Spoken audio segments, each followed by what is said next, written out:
我觉得这个机台非常的方便，因为就是平常家里如果回收的话，回收车不是每天有，所以当你集到一个数量的时候，又可以过来投，然后同时又有折价券可以领，我觉得非常的方便。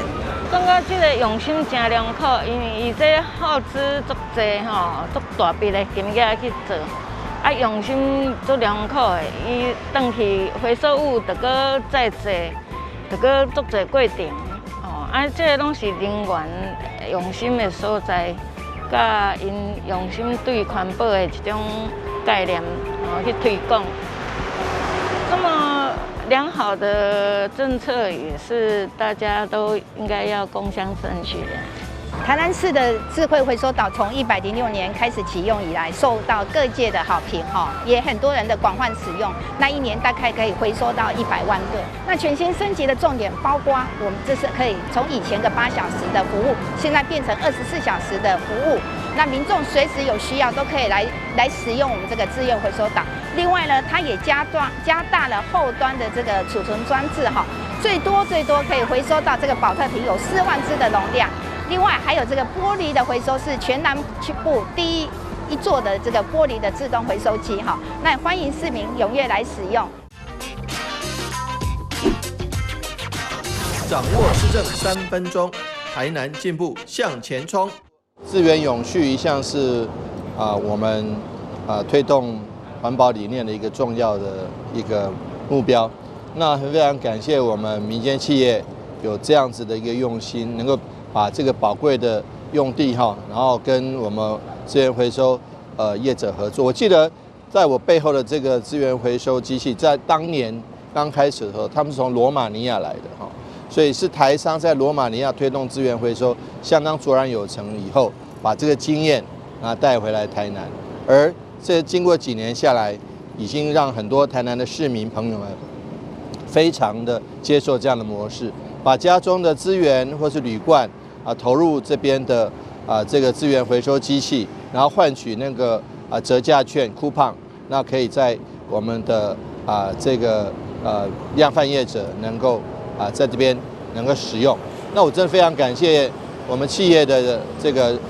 社会责任以及他们对于环境友善的一个精神。那接下来我相信这个资源回收岛不仅是以前的一个扩大，我相信要把这个经验继续扩大到其他的地方。我们台南市政府也将盘点其他可能的空间，把这个资源回收的概念越推越广，越来越好。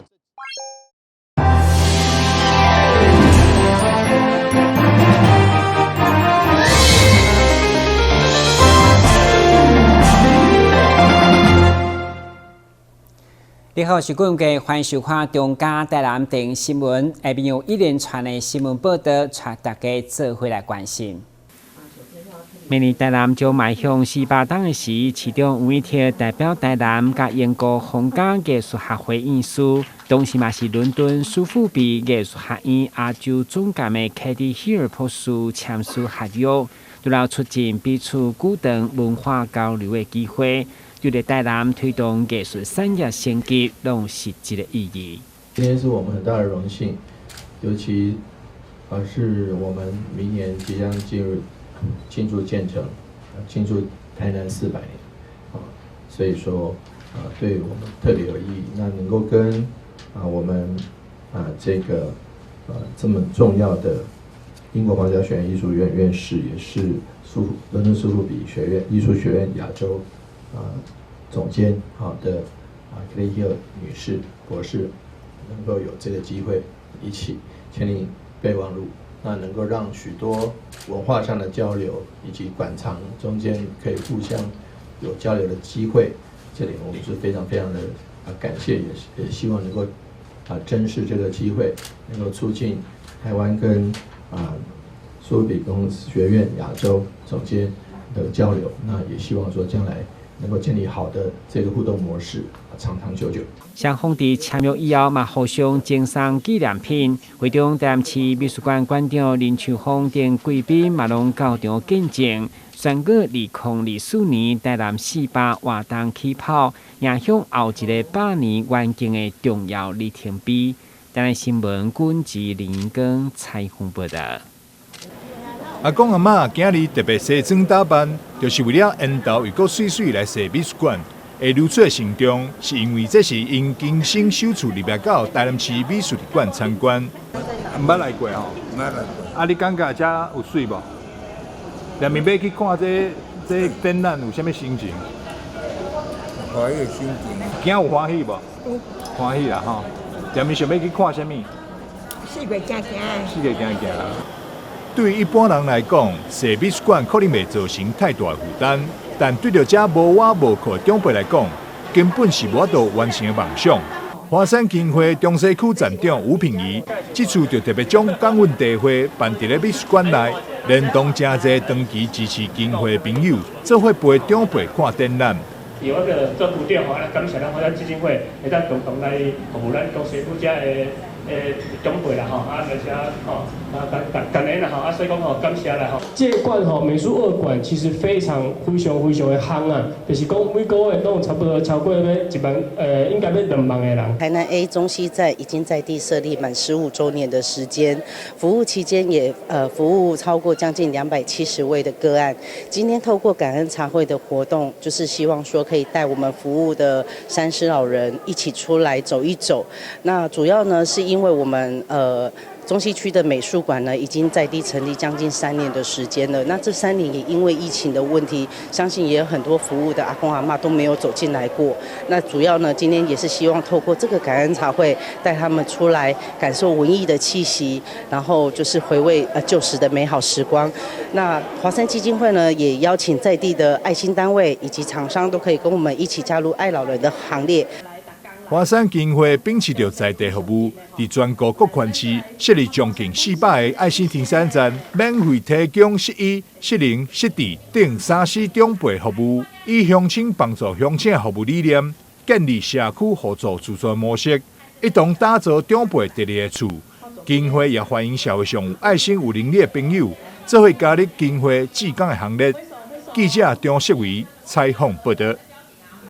热天留着一头长头毛，伊是网红爱吃花，因为一个信念，伊特别开了一档的时间，将头毛留长，而今伫大家见证之下，将头毛加掉，并捐赠予台湾干净基金会，制作成假头毛，提供予有需要的干净朋友来使用。因为我们当初就是因为我家人因为癌症过世，然后想说我们祈愿就是把自己留长发，然后男生留长发比较可能突兀，我们一路以来就是可能深受质疑，说怎么那么颓废。然后后来我们就是想要把这件事情就是抛砖引玉，让更多人重视这件事情，然后让更多人可以去可能捐钱也好啊，或是捐发也好，所以我们就找到我们的癌症基金会的代表，然后我们一起来共同可以共襄盛举这件事情这样子。那你头发留多久？3年。3年哦，你今天要剪掉，会不会很舍不得？有一点哈，但是还是决定要把它剪掉捐出来，好帮助所有需要的人这样。东港也结合台南市安平5期街区欢迎发展协会办理市集活动，借促起民众来捐头毛。市员陈义丁平时来到现场，甲爱吃花翕影片支持这项行动。鼓励民众会当透过自身的行动来帮助更加侪干净朋友。为了很多的癌症的朋友，那一定在治疗过程中副作用可能会有掉头发，但是很多的癌友们呢，他们其实不一定有能力去负担这个假发的费用哈，所以透过大家的捐发，能够让他们呢也可以有维持一个不会让大家觉得说好像比较不好看的状况哈。就是很感谢爱吃会的邀请，就是有邀请我们台湾癌症基金会到现场做一个捐发的活动，那他就是非常的有爱心，就是在受邀请的同时，他也有就是跟我们说，希望说我们在现场，他其实也有募集了很多爱心商品，也有很多的爱心企业来一起支持这次的捐发活动。这场捐头毛市集伫咧安平德阳军舰园区一连举办3天。台南市安平5期街区欢迎发展协会理事长王柏群表示，希望会当透过活动来抛砖引玉，让更加侪民众为社会公益贡献一份心力。台南新闻顺怀采访报道。台南大碗爸迎接夏天推出超级年终庆。拿百货货色、保健器材等商品满5000块送500之外，夏天用的冷气、冰箱等大型家电也加入促销行列。特别呢，我们在这一次推出了大家电满1万送1100啊，为什么呢？因为现在天气越来越炎热啊，那我们在换购这个电器商品有一定的需求，而且搭配政府的这一次的一个补助的部分。那我想在这次购买大家电是非常划算的。百货业者建议会当赚到这波优惠，挑选有效率分期的标章，政府补助上悬到2000块，再加上促销优惠、环保高薪钱。另外，在销售的部分也准备好啊。抗炎热的一个商品的部分的话，我们从内到外都准备好了啊，包含了一个曼黛玛莲的独家的特卖会。另外呢，我们这次也引进了市场目前最夯的一个品牌叫 One Boy。强调穿与不穿更凉。暑假也就要来到，业者也推出一系列活动来抢占夏日商机，也毋过促销优惠只到4月6号，消费者爱把握着机会。台南新闻杨顺怀采访报道。哎呀，我无讲你无啦，讲甲你爸喙手着好拍个，我第一摆就代志跟就不转嘞，有呀无啊？你是做了啥物歹代志啊？你是香港台发仲退咧就。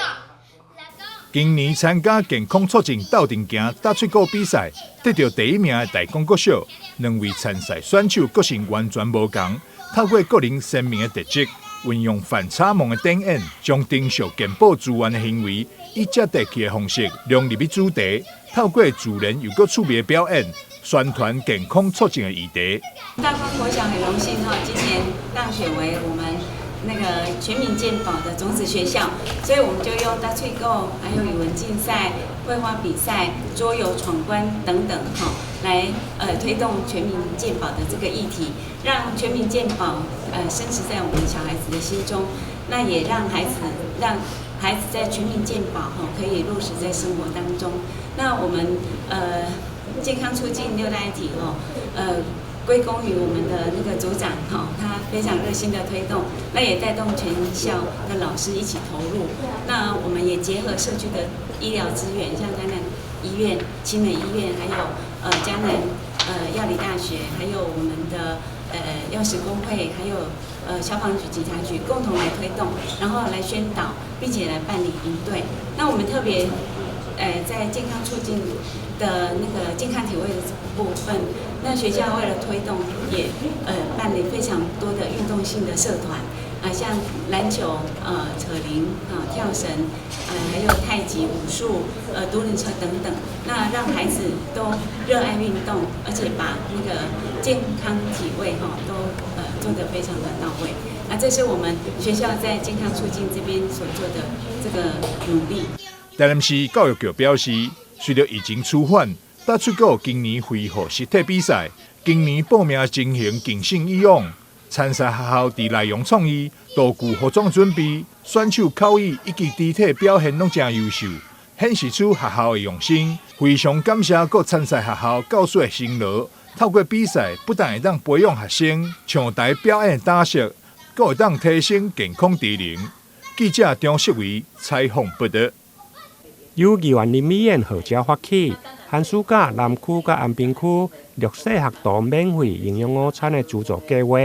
今年已经迈入第10档。有的议员服务处、甲台南市妇女联合会、康黄金慈善爱心会、中华九子慈善会、甲英语赛主会等团体共同赞助，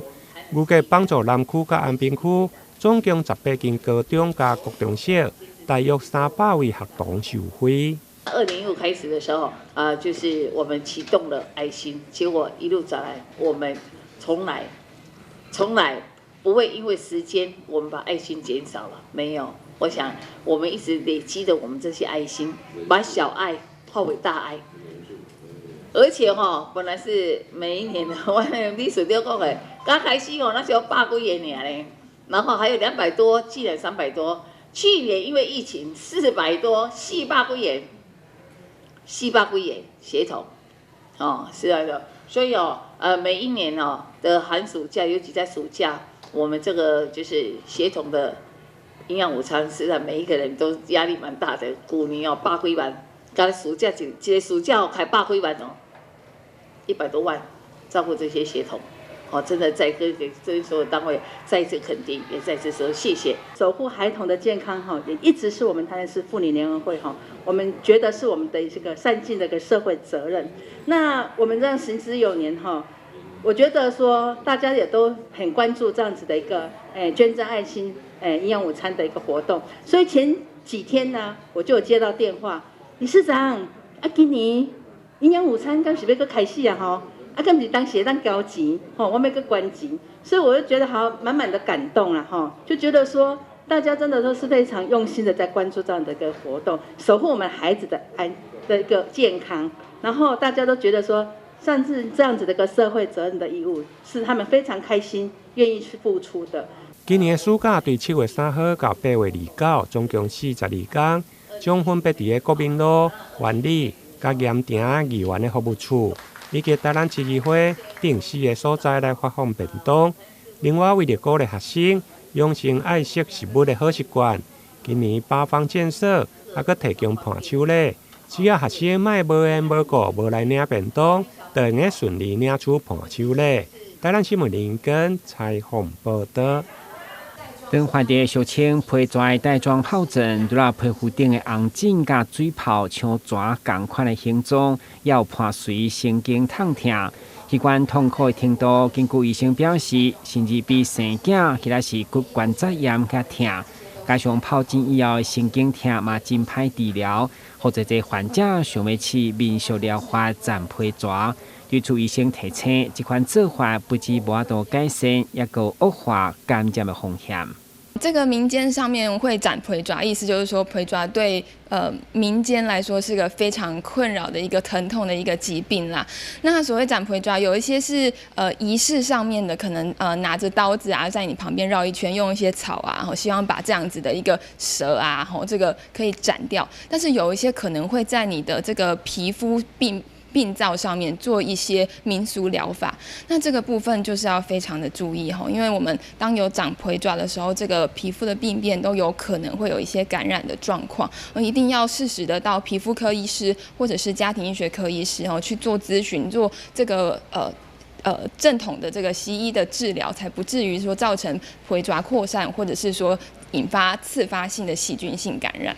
但因为皮蛇这么麻烦，市面上已经有2种新型疫苗通好选择。医生建议18岁到49岁有慢性病、曾经得过水煮的高风险群，会当主动到病院咨询来做疫苗预防。目前的话，疫苗市面上分成2种。那旧型的这种活性的疫苗呢，在大概5到6年后，它的保护力大概只会降到大概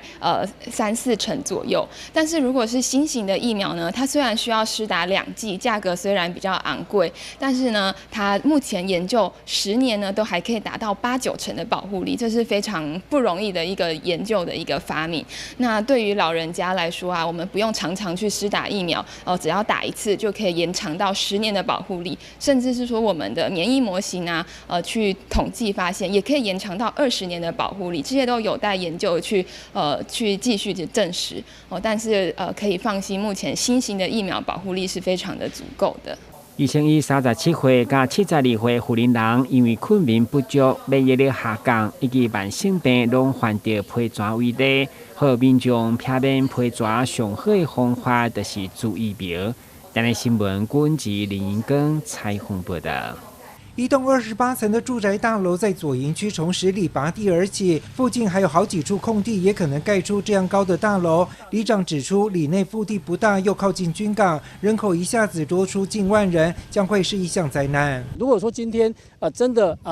都是按照住4、住5这样的盖的话，未来的人口数可能都超过2万。那在我们的腹地这么小，尤其是我们又离军港那么近的状况底下的话，这样子的开发是不是一个最好的一个规划？我想国防部也应该要讲清楚。因为担心人口暴增，原本规划的公园绿地空间又被压缩减少，还有停车场等公共设施是否又没有明确的规划？里长因此邀请左南地区的民意代表前来协助，要求市府倾听里民的心声。因为我们的文化局，它针对明德明德建业新村他们的一个所谓的他们没有建改，然后他们一些容积率，包括我们的西门遗址的公园，它又是从5.多公尺一直扩到7.0几公顷，这样子压缩到变成我们这个地方，我们的公园也小了。那这样公园小的底下的话，有办法把我们的诉求这些公共设施放到里面去吗？对此，市议员李博义表示，西门遗址公园的面积虽然有增加，但位置偏离里民居住的地方太远，无法享受到公园的效益，反而压缩原本居住区域的公园面积，相当不合理。要求市府不应该将这项公园面积列入重划后的公园面积里。认为这个住宅区密集，那遗址公园应该不要列入原本我们重划的这个公园的这个面积里面，这样才合理，这样对于居住的人才合理。这项都市计划变更在完成公展之后，里长也曾经到市府都委会陈述意见，但没有下文。里长希望民意代表能够协助，要求市府到地方召开公听会，让里民参与都市计划，才能够规划出符合期待的社区样貌。李博义议员也表示会协助向市府反映，所以希望说这样子一个决议是不是能够到我们的里面来，我们来办一个公听会，让我们的里民更清楚知道说未来这一块都市计划。这个冲新村，它未来能够变成怎样的样貌？繁荣发展也要让我们好生活。武雄里长一直在讲的，包含停车空间、包含绿地、包含公园未来要怎么规划，这个我们都会持续跟文字议员我们继续来聊。社区里大楼林立，看似繁荣，但如果没有提供足够的公共设施，人口暴增反而是一项灾难。重拾里长的疑问和担忧，希望市府重新思考容积增加的负面结果，避免影响生活品质，造成无法挽回的窘境。落实公民参与都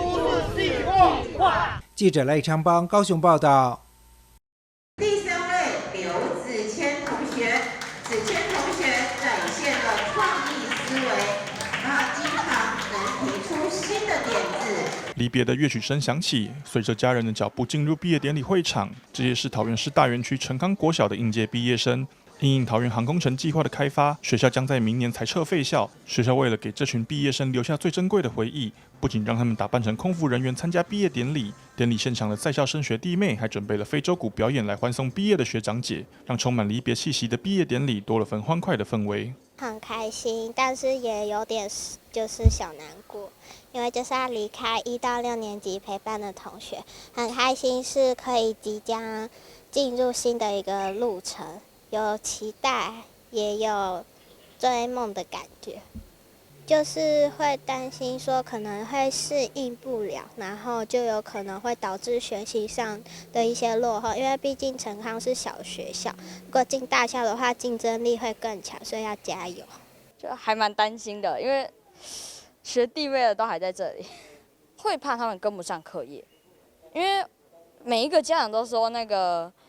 别人的考卷啊、考试都比我们难，就是不知道，可能每一间学校都不一样吧，看他们去哪一间学校，就是希望他们可以过得好啊。陈康国小创校至今也培育出了许多优秀的学生，因为临近桃园国际机场，所以也有了离世界最近的小学的美名。而如今因应航空城计划的开发将于明年废校，不仅让许多学生和家长感到不舍，学校方未来也将要面临校内剩余学生和教师的转学安置问题。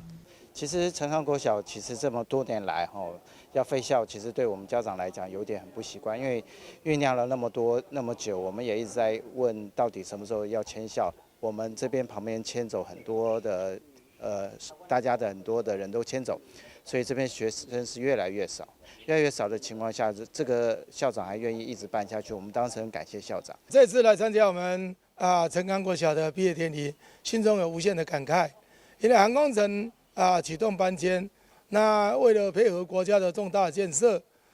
明年呢就停止招生。那我们现在最重要的就是我们教育局要如何来帮助孩子，还要帮助学校。孩子有受教权，要好好的安顿，还有主任、老师，我们都要好好的安置他安妥，不要让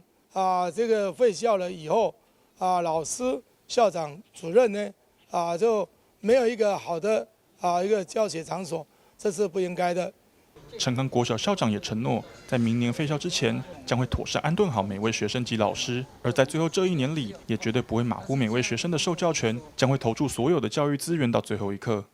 目前陈康国小有34位小朋友目前还在就学。那今年等一下毕业典礼之后，就有7位小朋友要毕业的。学生人数少，对学校老师的教学经营方面有很多的